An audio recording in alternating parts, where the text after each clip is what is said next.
Hi, welcome to FCC TV, brought to you by the Fitchburg Cultural Council. I'm Casey Taylor, your host, and today we're here with Jen Jones and Jessie Olson of the Fitchburg Cultural Alliance. Hi, welcome. Oh, good to be here. Thank you for speaking with us today.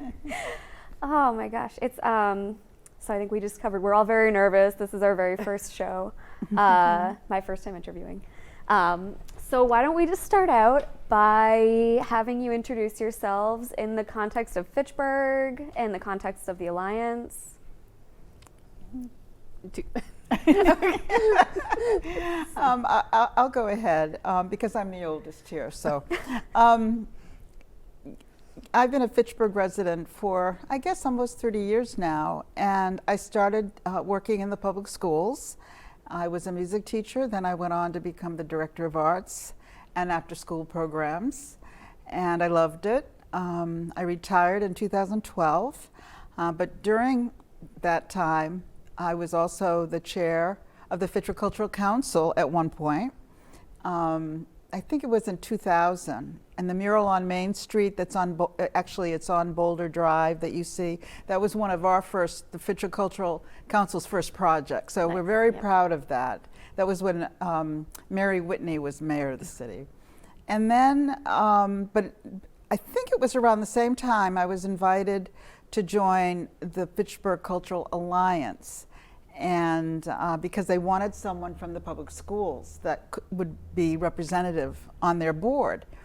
And so that's when it all started. So it's been a long time, and I've been, I think I've served in most every position, and now I'm the treasurer. And it's just been a, you know, a wonderful tenure, and now we have Jessie as our new president this year. So I'm going to pass it on to you. So I'm Jessie, and I came to Fitchburg for, I guess, about 5 years ago, and I'm the events and membership manager at the Fitchburg Art Museum. But through events and meeting people here, I found myself getting more involved in all sorts of creative and cultural activities here in the city. I'm on the Cultural Council, I volunteer with the Historical Society and with the Art Stewards.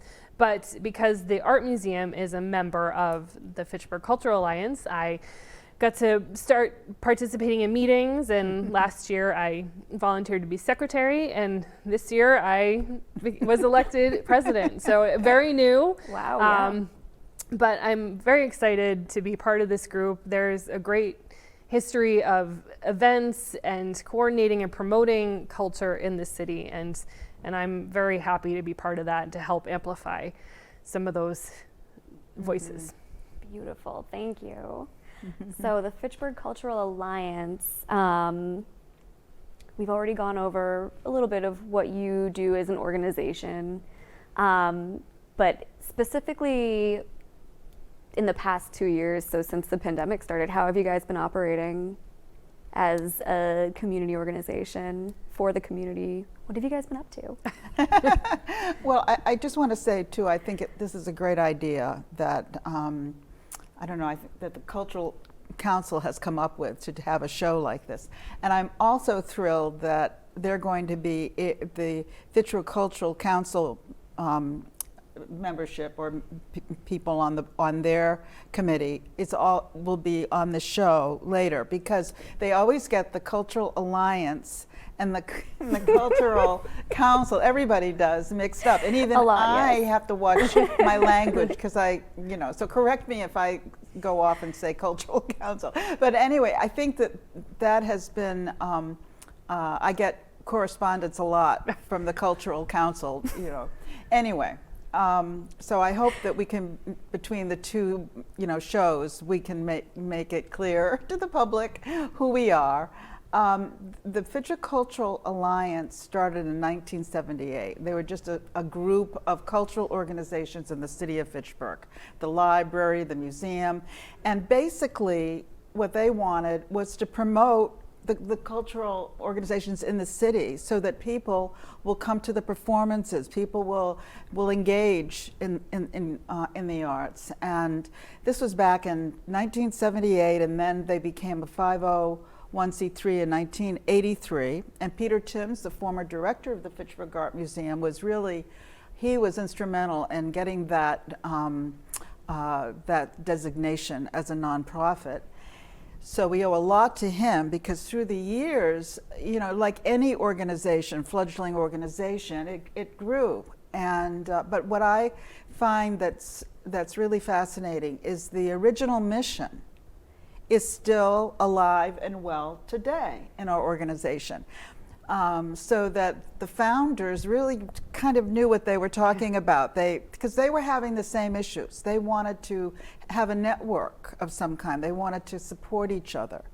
And this was a means to do that. They wanted to somehow serve the community by offering events that were affordable, in some cases free, and provide, you know, some entertainment to the residents in the city through the theater companies, the chorale. There were lots of wonderful things going on back then.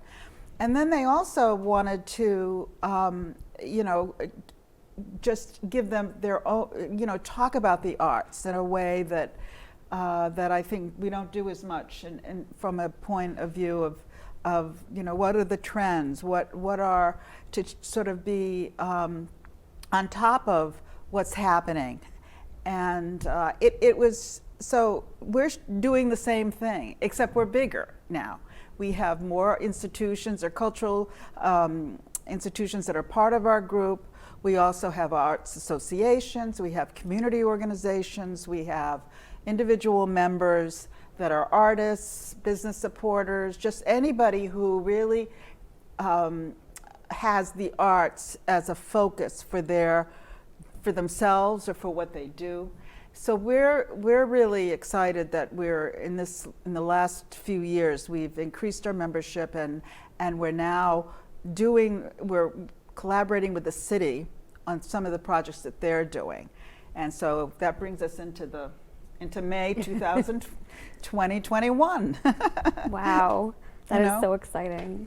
Well, I think just to kind of talk about how in the difference between pre-COVID and now, I think like all organizations, like schools, like the museum, a lot of things, instead of being able to meet in person, we exploited the social media, YouTube.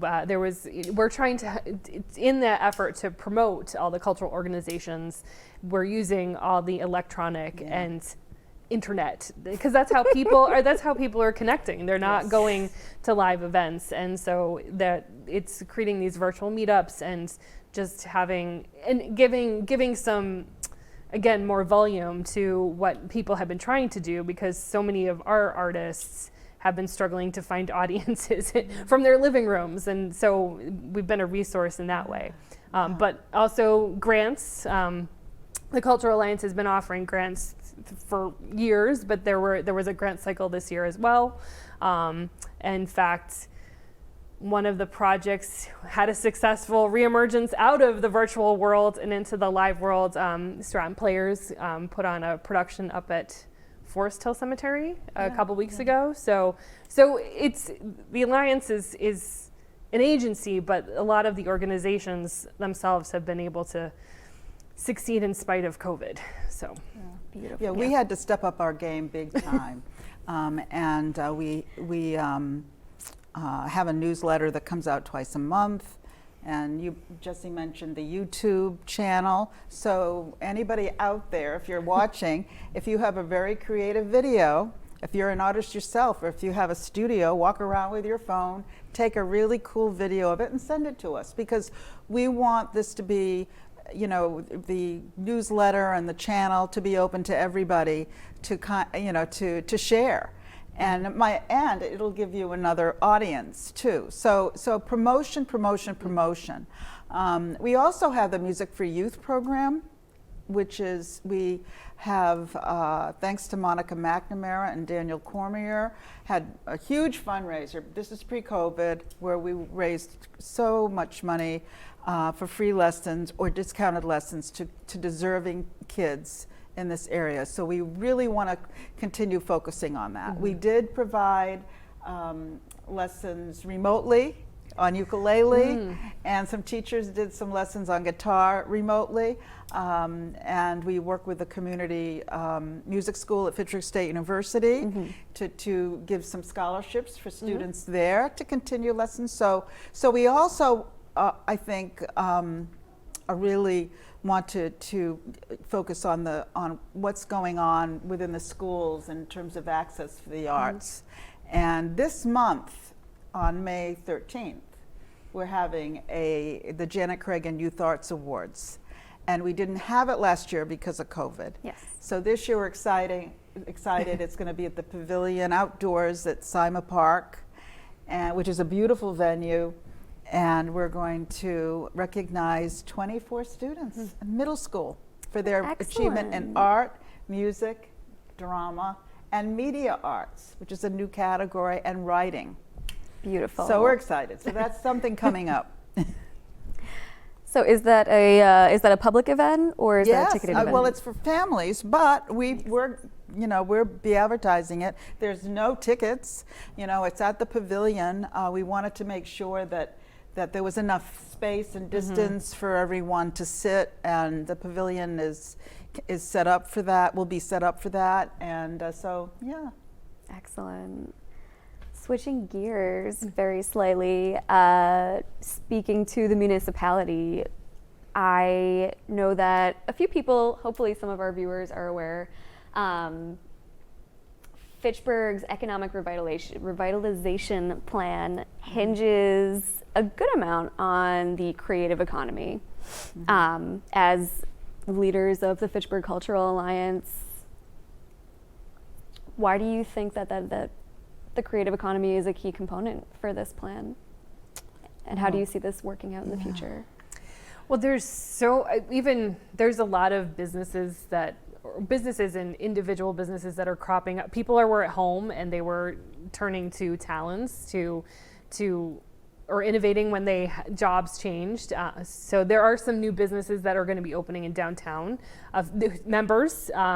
There's going to be a bookstore. Bonfire Books is going to, I don't know what their timeline is, but that's a new business that will be opening in downtown Fitchburg. And then one of our partners too, the Fitchburg Arts Collective, will be opening affordable studio space downtown as well. So they not only hopefully will have businesses for themselves, but be bringing in visitors to the city they'll go to a bookstore, they'll go to a studio, and then they'll go have dinner at one of the restaurants. And I mean, also as somebody from the museum, we're always hoping people will come downtown to see our exhibits, and then we encourage them so much to not just come and look at the art, but go have a cup of coffee, go have dinner.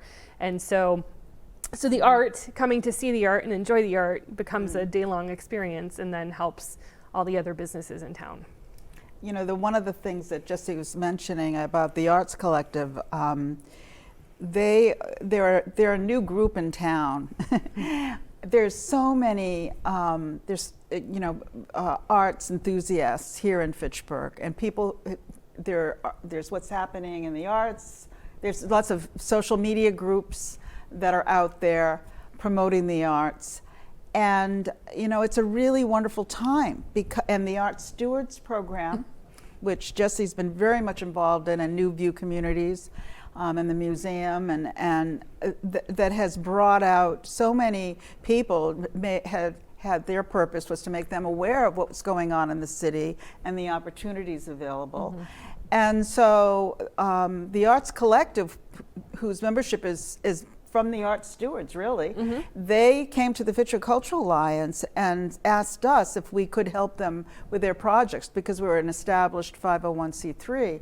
And it was sort of a dream request, because it really puts us, the Alliance, in the middle of doing and helping to do the very thing that the city needs, which is to put people back to work, get Main Street bustling again. We had Rollstone Studios at one point on Main Street. We're hoping more studios and galleries will move in, but with this new space, it will happen.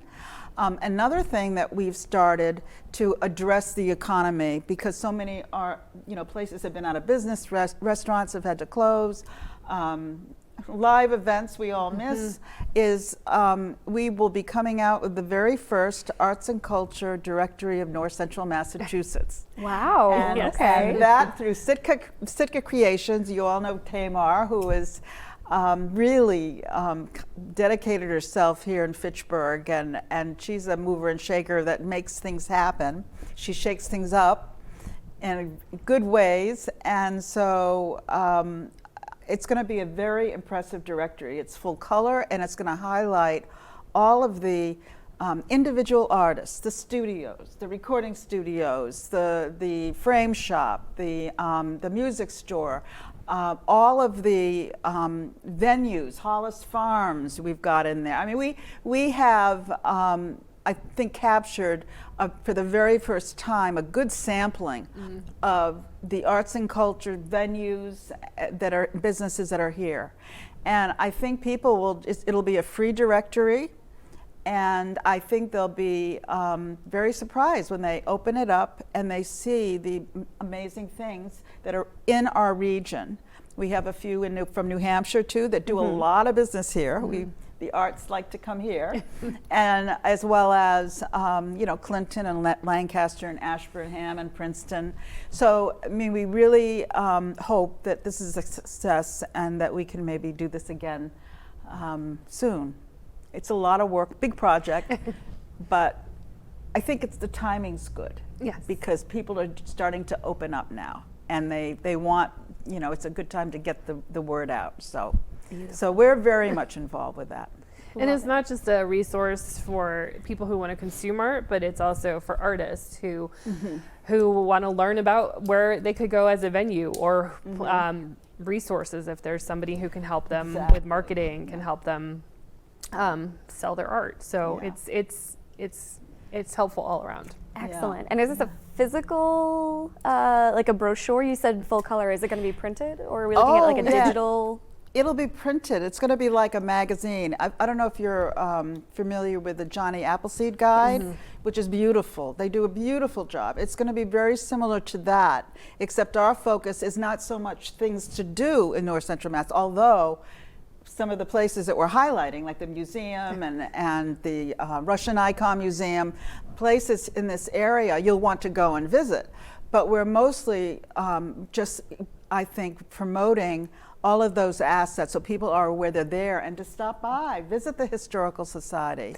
Go to, there's a new gallery in Sterling called No Town Goods, where there are artists too that have space in there. I mean, there are just so many beautiful places, as well as musicians performing. The performing arts are included. Obviously, the college. So it is full color, and it will have printed copies and a digital version that will be spread everywhere. Excellent. And if someone was interested in joining the Alliance, where would they find out more information? They can go to our website, and or they can just contact. We have our brand new emails, right? Yeah, we do. We just have a new system, yes. right? So they can email either Jennifer or myself, and we can. Yeah. I think the best way is to go to the website, because there are different memberships for different groups, and so to find out which membership you're interested in, and then that's it. Beautiful. And I do want to emphasize that the Fitchburg Cultural Alliance, our main, the income that supports us comes from memberships, and none of us on the board are paid. We don't have a paid executive director, but the memberships are very important to us, and so that kind of covers a lot of the things that we do throughout the year. So we would, even if it's just a membership to be a supporter, we would welcome. Excellent. Well, that about wraps up the time that we have for you. Thank you so much for joining us today. It was excellent. Nice seeing both of you. Thank you, Casey. Wonderful job, Casey. Thank you.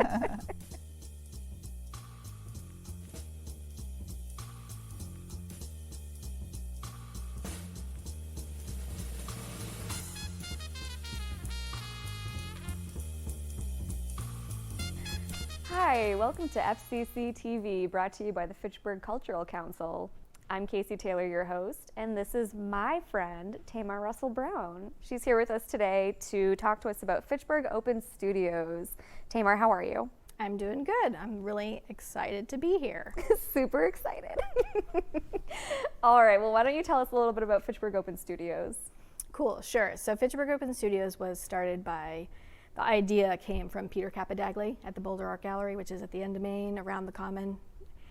So he thought eventually we're going to have BF Brown here, and there's going to be lots of studios, and he wanted to get this whole concept of an Open Studios weekend ready before the BF Brown is ready. So it was his idea, and at the time I had a gallery on Main Street downtown, and I thought, great idea, I want to get involved. And Lisa Rogopoulos, a fine artist here in town, also wanted to get involved. So the three of us got together and started Fitchburg Open Studios. So we did 2 seasons, and then COVID put the brakes on the third, and now we're planning for 2021, and now it's a Fitchburg Cultural Council project, which is really exciting. Excellent. So what is it about Fitchburg Open Studios that makes it important as an event in Fitchburg? Why did you want to hop on this? So anybody who knows retail knows the whole purpose behind doing like a sale or doing, like in the art gallery world, openings. It's a reason to invite people to whatever you're doing.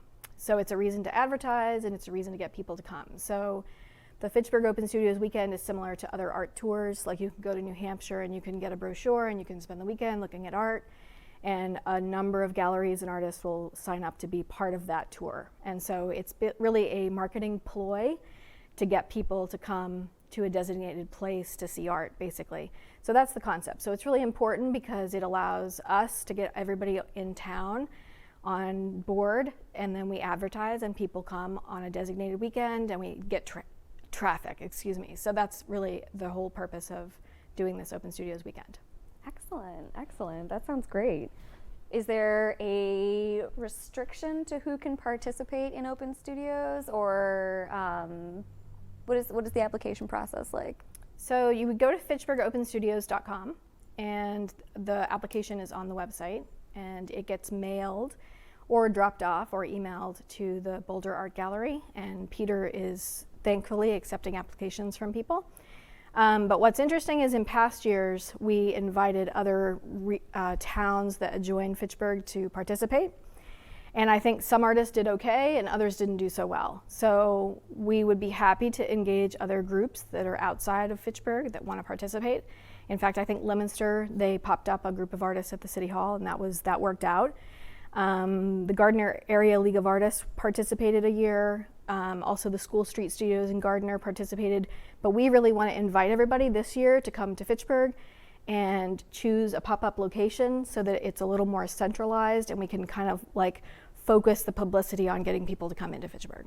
Excellent. And is it just for visual artists, or can musicians apply to be part of Open Studios, writers? So that's a very good question, and I'm hoping Activate Mill Street will be activated this year. Also the Common, I'm hoping there'll be some musical component. Jennifer Jones is a local musician. She popped up the last year, which would have been 2019, at the Art Museum. So, excellent, I didn't know that. Yes, it's very cool. Wow. So anybody who's a musician could certainly pop up, and that's a good opportunity to play music and also have CDs and things for sale, because this is a retail component to this whole weekend. Definitely visual artists who have a studio in the area would want to sign up. If they don't have a studio, they could reach out to us, and the art museum's available. There's a couple of churches that are also available for pop-up spaces, and I'm hopeful that the collective will have something available as well as a pop-up space. So I would say anybody who's in the performing arts would be a little more difficult, but certainly the music arts and visual arts, it should be a really good weekend. Excellent. Do we see any differences happening this year as opposed to previous years because of COVID still being in the zeitgeist? You know, it's in the... It's here. It's here. It's here. And it's not going... very quickly. No. Well, I think the one thing that we have in our favor is people are starting to get vaccinated and feeling a little more comfortable being out. Certainly if an artist didn't feel comfortable being inside, I believe there's going to be options available for outside. So that's definitely something we can consider. We have seen fewer artists sign up so far, but I know the art community always waits till the last minute.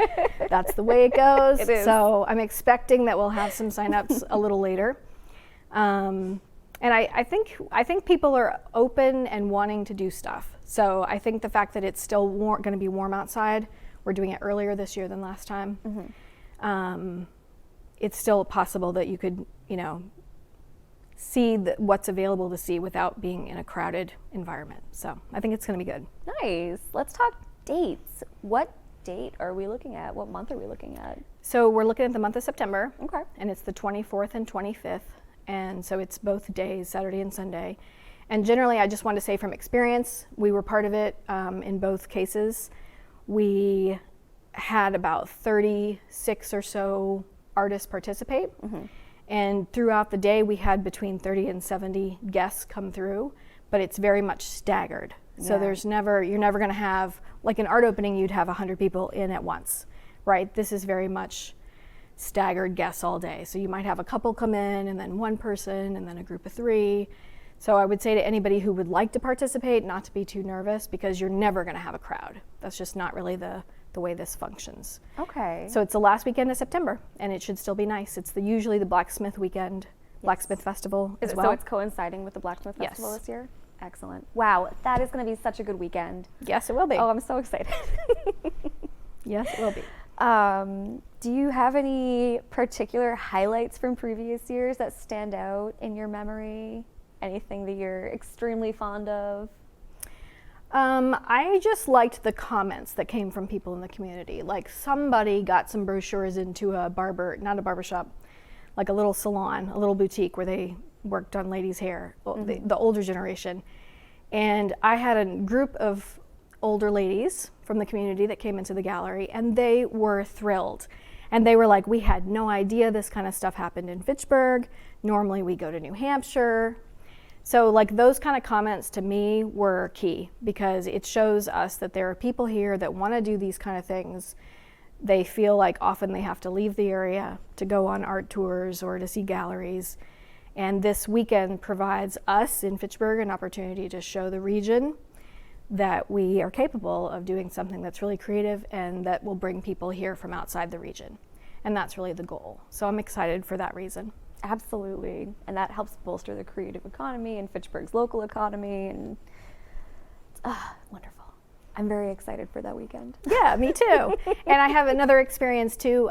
We had an artist who popped up in part of our gallery, and she took over this space in the gallery and really made it her own. And she had a person who came in, was really excited to see her work and to buy work. And I mean, that is really the goal of all of this, is for the artist to be able to not just show, but sell. And we always had a sale during that weekend. So it's like it's a really good thing for the artist to be involved. It gets them recognition, but also really helps to get them some sales, which is what we're all, everybody's after. Yeah. Yeah. You gotta turn art into a job somehow, if you can. So you can fund it and make more. Yes. And then the world. All right, so that about concludes our time here. Thank you so much for coming on FCC TV for our very first episode. Very exciting. It was wonderful to see you. I very Thanks much for being appreciate here. it. I really appreciate it. Thanks, And Casey. thank you for watching FCC TV, brought to you by the Fitchburg Cultural Council. My name is Casey Taylor, Tamar Russell Brown. Have a good night.